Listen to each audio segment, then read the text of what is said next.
19:04, bienvenidos, bienvenidas a Puntos de Vista y gracias por la compañía del otro lado. Feliz inicio de semana laboral, para muchos entrecortado porque van a tener día libre el próximo jueves 1 de mayo por el Día del Trabajador.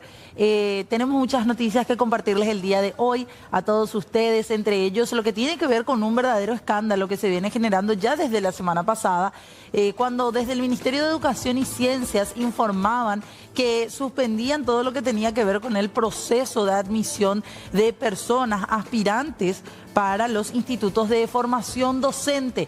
¿Por qué tomaba esta decisión el Ministerio de Educación, la cartera educativa? Porque habían detectado supuestamente casos de fraude entre los aspirantes. Por ese motivo, decían, tendrán que volver a rendir las personas que estén, en este caso, interesadas. Ante graves irregularidades en los resultados finales, hoy se estuvo dando una manifestación. Queremos compartir a continuación parte de lo que decían. Queremos que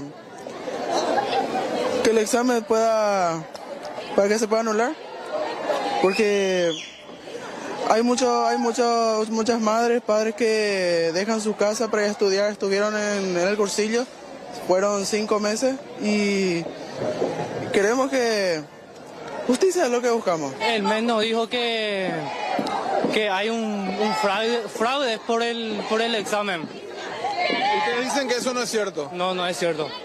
Porque el examen vino lo alacrado, todo cerrado. ¿Cuántos jóvenes son los que están perjudicados por esta decisión del ministerio? Y la verdad, aproximadamente muchos son.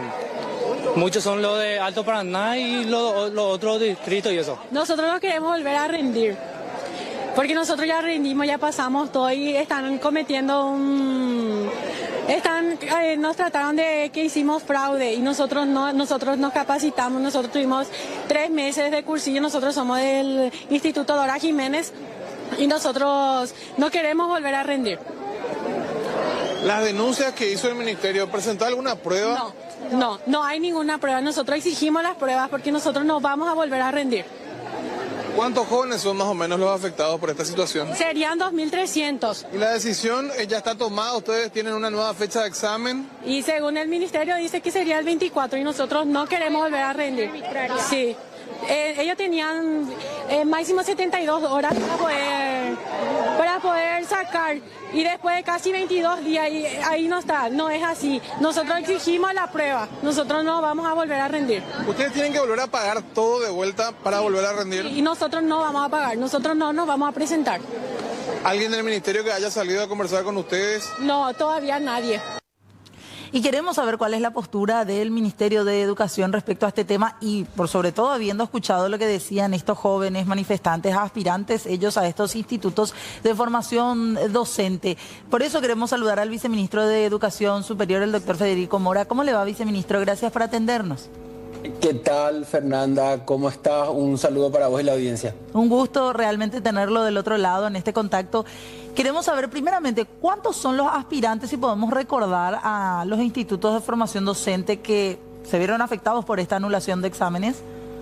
Bueno, la totalidad de postulantes son unos 5.126 más o menos, que son parte de 77 institutos de formación docente. Hay que decir que los afectados por esta medida de anulación desde el ministerio son unos 2.300 estudiantes que están vinculados a 28 institutos de formación docente. Nosotros marcamos una nueva fecha para la evaluación y está previsto para el sábado 24 de mayo. Muchos de ellos hoy en la manifestación que había frente a la sede del ministerio en la zona del centro decían: no vamos a volver a rendir porque tenemos que volver a pagar absolutamente todo. ¿Eso es así, viceministro? No, nosotros no vemos, por lo menos desde el ministerio, ningún recargo. No sé si en todo caso los institutos, y eso tendría que verlo cada instituto privado en particular. Los gastos del examen de una nueva ronda corren todos a cargo del ministerio. Estamos buscando cuál sería también en ese sentido el escenario más óptimo, es decir, o centralizarlo aquí en la capital, o en todo caso generar unos 4 o 5 puntos a nivel nacional que permita también facilitar la movilidad de los postulantes. Ahora, ¿cuáles son los aspectos que ustedes tuvieron en cuenta? ¿Por qué dicen hay fraude?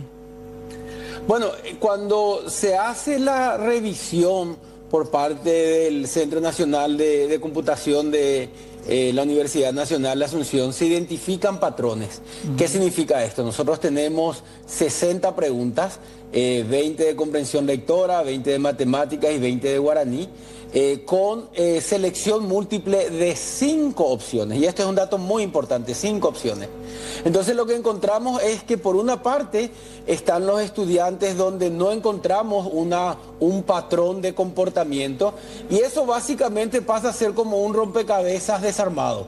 Es decir, hay una variedad, como un tapiz totalmente sin forma, de múltiples colores que son las respuestas, un mosaico desordenado. Ahora, cuando vemos estos casos, estos 2.300, vemos que la figura cambia totalmente. Se ordena el rompecabezas y el mosaico toma totalmente forma. No solamente para las respuestas correctas, sino también inclusive para los errores. Es decir, si hay una respuesta correcta, hay 4 incorrectas. Inclusive entre las 4 incorrectas, todas eligieron la misma. Entonces, son resultados demasiado evidentes, contundentes, visibles en cualquier análisis que no resiste ningún tipo de análisis estadístico. Te cuento que los resultados en calificación superan todo promedio nacional de PISA, supera por supuesto con creces al resto de postulantes que no muestran el patrón. Hay que decir que la tasa de éxito de los que no muestran el patrón está en torno a un 45%, que es lo esperable para este tipo de pruebas. Sin embargo, en este grupo está por encima del 95% y en algunos casos el 100% de los postulantes. Entonces, todos estos elementos hacen que el ministerio tome esta medida. Nosotros creemos que es clave que el inicio del proceso de la formación docente se realice con la mayor trazabilidad, porque estamos hablando de eso, del docente mismo que en algún momento va a estar en aula. Claro. Ahora, estos institutos de formación docente que están vinculados a estos posibles casos de fraude, ¿son de qué zonas, de qué puntos del país o son de diversos lugares? Bueno, ese es el otro condimento, Fernanda. Hay una repartición en todo el territorio, hay una trazabilidad en estos resultados que nos habla de una coordinación sin dudas. Es decir, hemos encontrado inclusive casos donde tuvimos 22 centros de aplicación del examen en todo el país, básicamente uno por departamento, donde en un centro se congregaron 3 o 4 estudiantes o postulantes de institutos de formación docente. Vemos que en 3 aulas o 3 institutos están afectados y un instituto entero no está afectado. Es decir, inclusive entre institutos hubo quienes hicieron parte en su totalidad y quienes no hicieron parte de ninguna forma, ¿sí? Entonces los resultados están muy marcados por institutos de formación docente, por centros de aplicación, y tenemos toda la información al respecto, porque finalmente hay una lista de buena fe de todos los aplicadores que hicieron parte del proceso. Desde el SINADI, hoy el Sindicato Nacional de Directores, apoyaban a este grupo de personas que se estaban manifestando y le enviaron una nota al ministro de Educación exigiéndole la presentación de evidencias respaldatorias de esto que ustedes están denunciando, viceministro. ¿Hay posibilidad de contar con una documentación, no sé si con detalles estadísticos, así como usted decía, de cómo se dieron estos procesos y estas coincidencias muy llamativas? Sin duda que sí. A ver, por una parte, toda la evidencia de los resultados. Nosotros tenemos esa información por estudiante o por postulante con su identificación de cédula de identidad, punto de aplicación del examen, instituto de formación docente al que pertenece. Todo esto va a ir luego a la Fiscalía. Hay que decir eso, es decir, hay una investigación dentro del ministerio, nos parece interesante lo que solicita el sindicato de directores, igual nosotros ya estamos luego en esa tarea, pero sí también, Fernanda, hay que decir algo, y yo le decía hoy a los estudiantes mientras conversábamos, nos parece que no corresponde hacer una publicación masiva, por ejemplo, por decir, en nuestra web de los resultados con cédula, porque va a generar una exposición del postulante, por una parte. Y por otra parte, porque todavía hay una oportunidad que es la que estamos brindando para el 24 de mayo, y ahí recién queremos dar por concluido el proceso. Entonces, sí lo vamos a presentar a Fiscalía, pero nos parece que hay un cuidado de los postulantes que corresponde y por eso no hemos subido a la web. No queremos que esto genere exposición innecesaria del estudiante y no queremos que genere señalamientos tampoco. Más bien lo que queremos es una visión muy proactiva del ministerio de ser contundente con la medida, directamente apelando a la transparencia y la trazabilidad del proceso, pero también brindar una oportunidad a los estudiantes a reivindicarse, aceptar que no sobró de la forma correspondiente y volver a presentarse a esta nueva oportunidad. ¿Hay sospechas de cómo ellos habrían obtenido quizás algunas respuestas de ciertos puntos de este examen de selección múltiple, viceministro? Bueno, nosotros tenemos denuncias, que también es otra parte de toda esta composición y que por supuesto tuvo un peso en la decisión del ministerio, donde estudiantes indican que a viva voz se brindó la asistencia por parte de los aplicadores. En ese sentido nos parece, pero absolutamente grave, terrible la denuncia recibida, así es, pero tiene, yo te cuento que muchas aristas, es decir, por ejemplo, hay varios grupos de patrones, pero todas garantizando un puntaje para ingreso. Es decir, de las 60 preguntas, hay un grupo que tuvo X preguntas, 40 o 45 garantizadas, otro grupo tuvo otras 45, otro grupo tuvo otras 45, sabiendo que el corte se hace con 36 puntos. Pero, como yo le decía también hoy a los alumnos y a los directores, si nosotros hacemos un análisis de estudiante por estudiante en sí mismo, por supuesto que no vamos a encontrar nada. Claro. Esto se encuentra cuando están todos juntos y cuando los vinculamos a un mismo aula y ahí comenzamos a identificar el patrón porque es ahí donde se nota la similitud de las calificaciones. Claro.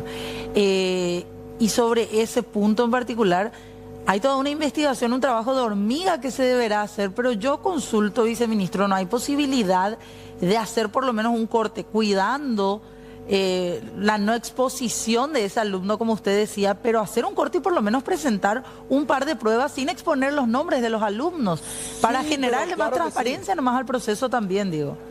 Totalmente. En ese sentido, nosotros tenemos la información, podemos ponerle un código a cada estudiante y luego traducirlo y tenerlo guardado. No hay ningún inconveniente. Vos sabés que tenemos una base estadística absolutamente definida, amplia, porque la corrección es electrónica.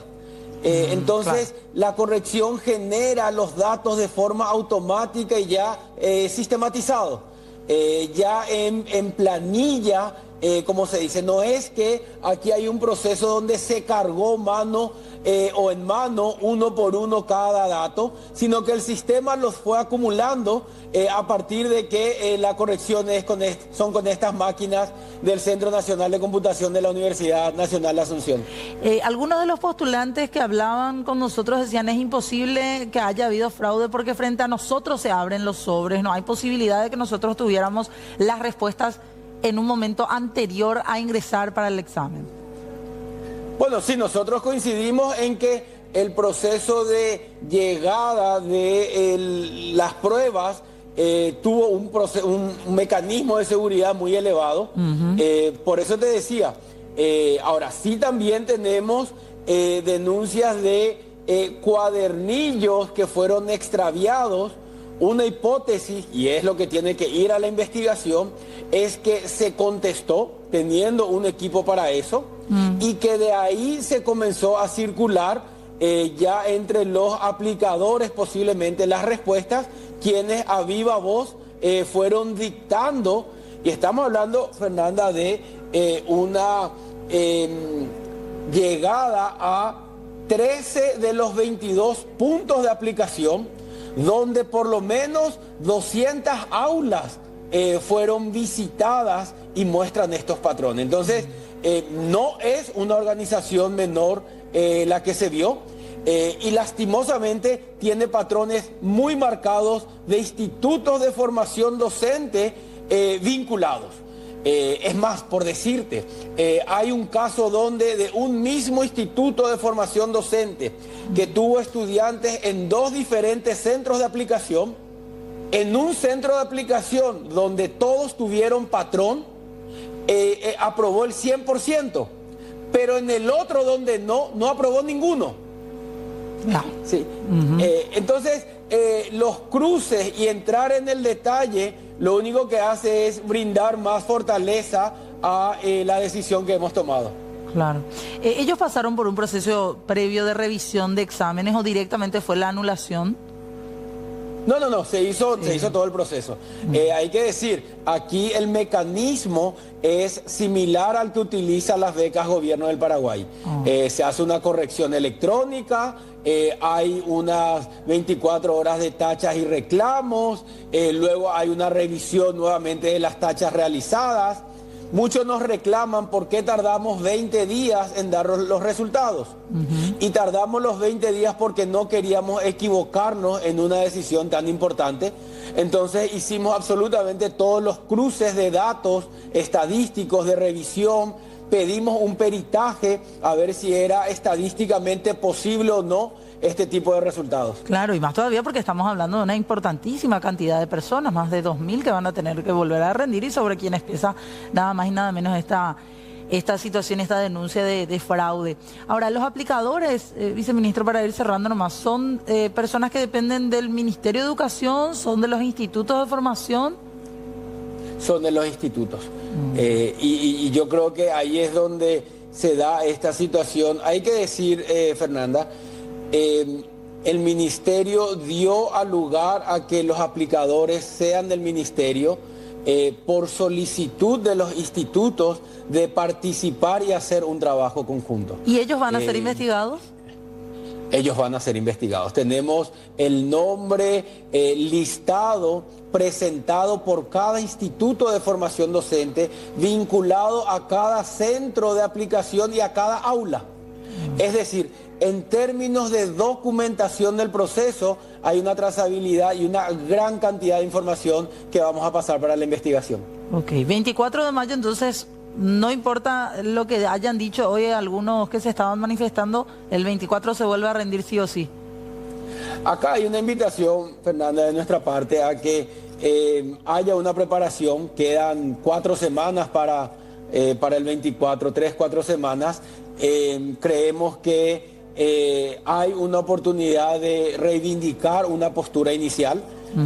Creemos que hay muchos jóvenes que muchas veces por la ansiedad, muchas veces por la información que se les brinda, caen en estas situaciones. Las personas cometen errores, más todavía cuando se da estas decisiones tan importantes como un examen de carácter nacional, pero creemos que se puede generar también un aprendizaje y esperamos que se presenten.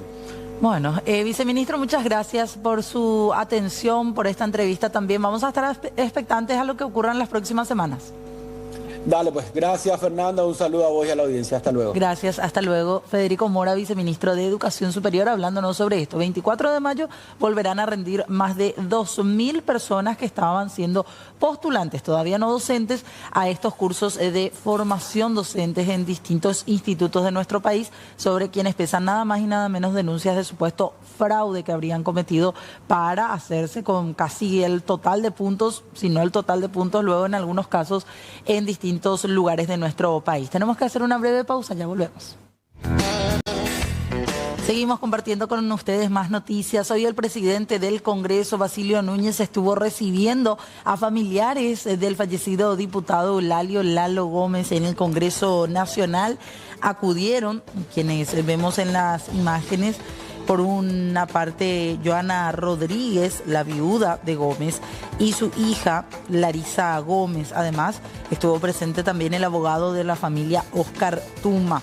Ellos cuestionaron en todo momento la incautación, el decomiso de los bienes del ex legislador, impulsada desde Cenavico, desde la Secretaría Nacional de Bienes Comisados. La familia de Gómez calificó de irregular este proceso, principalmente haciendo énfasis en los inmuebles rurales contiguos que están en la zona de Amambay y Concepción. Escuchen lo que decía la hija de Lalo Gómez. Ella daba a entender incluso que todo lo que tiene que ver con el procedimiento y posteriormente la muerte de Lalo Gómez podría haber sido con el fin de quedarse con estos lugares. Tengo esperanza de que nos va a orientar y ayudar. También recibí de la bancada del Honor Colorado también mucha fuerza, y que se haga justicia y todo eso que nos va pasando, está pasando, esa perseguición contra los bienes de mi familia que fueron adquiridos a décadas atrás, y que eso no se quede impune, ¿verdad? Más bien, ¿será que no le mataron para quedar con sus bienes? ¿Qué hay detrás de eso? Una persecución muy grande, porque 8 meses después vinieron y están reclamando, y cuando inclusive hay ganados míos, de mi hermano, que se fueron a agarrar y que no era. Y mi papá adquirió ganados. Te invito a ir a Amambay en el 2001, 2011, 2012. Tenemos pruebas, o sea, hicimos la asociación familiar. ¿Estarían descansando ustedes en paz? Le mataron para quedarse con sus bienes, con todo su dinero. No sé, porque acá es muy descarada la justicia. Y siento mucho, porque los más afectados al final son los trabajadores, son los funcionarios que quedaron sin empleo. Esperamos que se investigue, como ya dijo todo nuestro abogado, ¿verdad? Y que sea con transparencia, porque tenemos de cómo probar, ¿verdad? Cómo se adquirió los bienes, no es así como se dijo. Y también desde en principio, como dijo el abogado, dijeron un valor que no existe, ¿verdad? Y sabemos que y eso queremos que sea así, investigado, y no hicieron esa investigación. Queremos ese respeto, queremos que nos deje así, que se haga justicia y que se haga bien las cosas, para que nosotros también podamos seguir nuestra vida trabajando, porque tenemos muchas personas también que dependen de eso. Desde Cenavico dicen que existe más de 17.000 cabezas de ganado, un patrimonio de 130 millones de dólares, corrección, esto lo dice el Ministerio Público, todo esto supuestamente propiedad de Lalo Gómez en su momento. El abogado de la familia, Oscar Tuma, además de hablar del pedido de juicio político que habían presentado nuevamente, también hizo alusión a que en todo momento el proceso de comiso de estos bienes rurales fue irregular, porque no se le dio la posibilidad a la familia de demostrar, a los herederos principalmente, que tienen la documentación para avalar, de que estos inmuebles son legales. Lo que la familia a un comienzo manifestó es que íbamos a actuar con total transparencia. El objetivo de ellos era que esto se esclarezca, era saber qué es lo que pasó el día que lo mataron al diputado, porque lo asesinaron, lo mataron. Hoy nosotros no sabemos cuál fue el motivo, cuál fue la causa, quién montó el operativo, no sabemos nada porque no hubo una investigación seria. Y eso es lo que indignó a la familia cuando el Ministerio Público pide la desestimación de la causa. El juez en 2 oportunidades les manifestó a los fiscales: sigan investigando, hay mucho que investigar.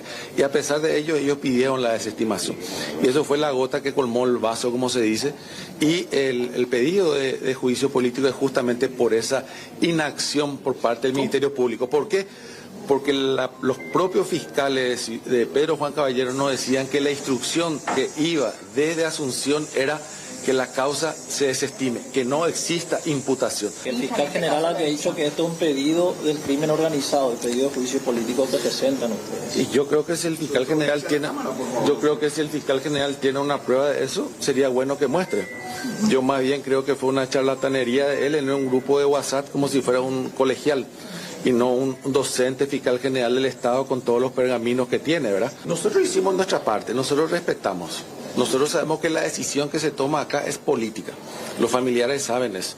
Nosotros hicimos la parte de presentar la acusación contra el fiscal, y la decisión política es política. Nosotros no nos vamos a molestar si se toma una posición en un lado u otro. O sea, sabemos la regla del juego. ¿Volveremos a tener el horario o algún cambio eventual de horario en nuestro país? Es la pregunta que nos hacemos, porque desde hace semanas venimos escuchando, leyendo, e incluso también las quejas han llegado a algunos legisladores que el hecho de que amanezca más tarde a raíz de que no se volvió a cambiar la hora está perjudicando a personas, según dicen, principalmente del interior de nuestro país. Y también a quienes tienen que llevar temprano a sus hijos, porque amanece demasiado tarde, la luz del sol se aparece recién cerca de las 7 de la mañana, si no es más todavía en días nublados. A raíz de esa queja, que dicen algunos sectores es generalizada, la senadora Blanca Ovelar ha planteado ya desde la semana pasada la posibilidad de presentar una nueva modificación al horario de nuestro país. Y la pregunta es, ¿volveremos a cambiar la hora? Según la legisladora, el horario de invierno es el que tiene que quedarse todo el año y no el de verano, como venimos haciendo actualmente. Escuchen lo que decía la legisladora colorada. Y yo voy a plantear que se vuelva al uso horario histórico del Paraguay, que es el GMT-4.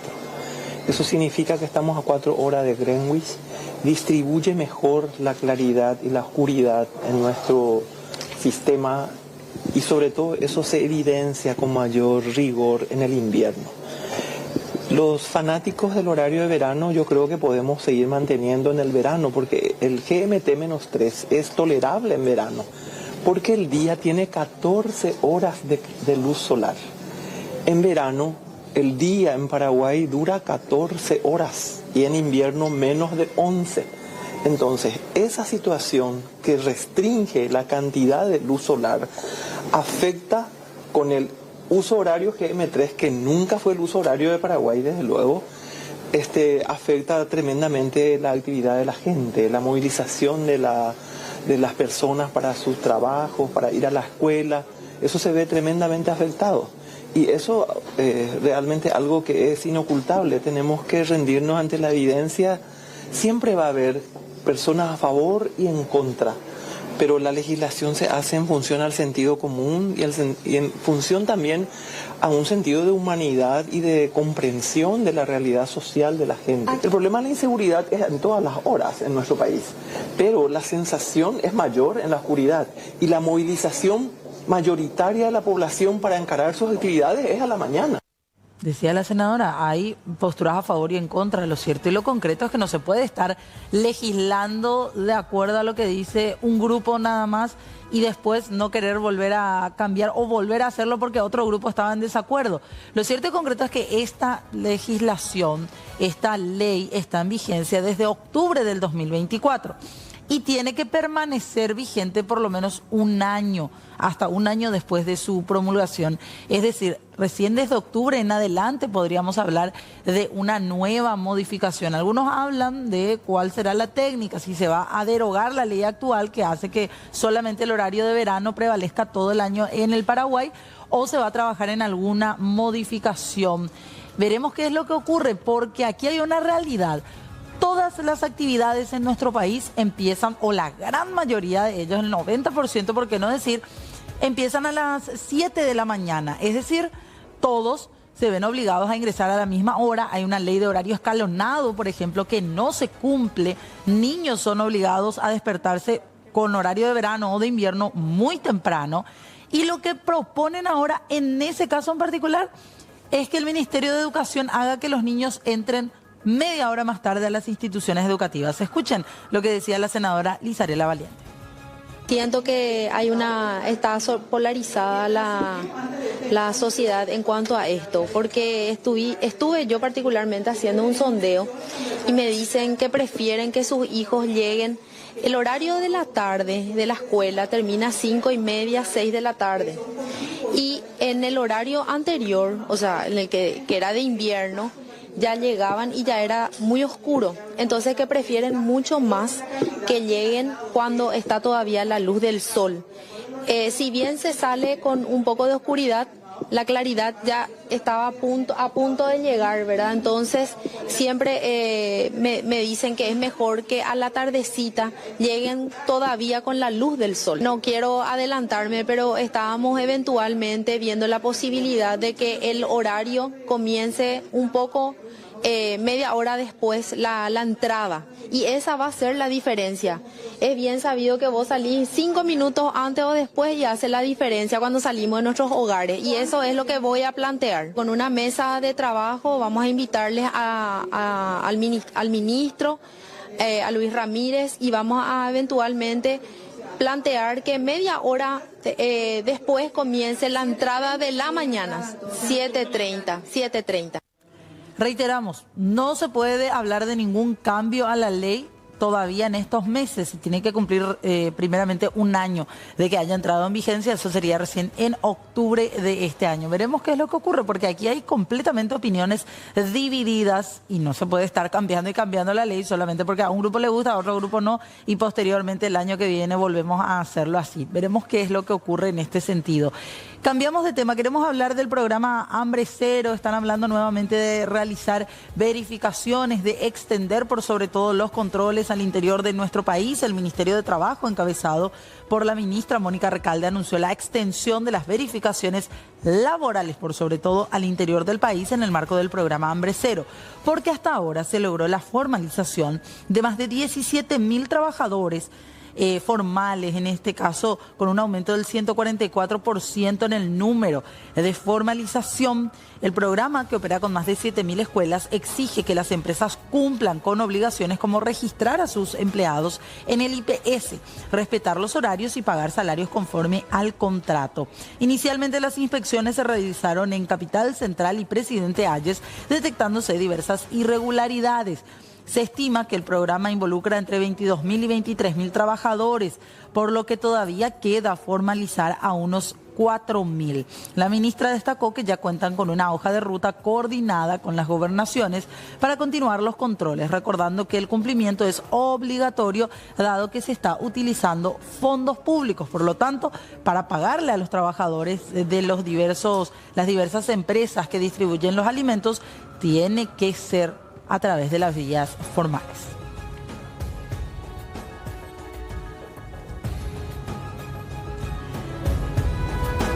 Hay una comisión que desde el Congreso Nacional buscará atender los casos conocidos como parte del esquema de la mafia de los pagarés, y en este sentido ya han designado a los senadores que van a integrarla. El presidente de la Cámara, Basilio Bachi Núñez, nombró a 12 legisladores, 12 senadores que integrarán una comisión especial de investigación sobre la mafia de los pagarés, un esquema ilícito que, recordemos, afectó a innumerables víctimas. La resolución 2574 aprobó la creación de esta comisión, que tendrá funciones como registrar y visibilizar las víctimas, investigar las modalidades del esquema, proponer diferentes autoridades, proponer medidas legislativas, solicitar informaciones a diferentes autoridades, convocar a personas involucradas y emitir un informe final con recomendaciones. Esto va a ser unicameral, es decir, solamente con miembros del Senado, 6 miembros titulares, otros 6, en este caso suplentes, en total 12 en acuerdo con las bancadas. Podrán colaborar instituciones públicas, por ejemplo, y la comisión está integrada por los senadores Rafael Filisola, Mario Varela, Carlos Núñez Agüero, la senadora Blanca Ovelar, el senador Juan Afara y Lizarela Valiente y demás miembros que serán los integrantes, en este caso suplentes.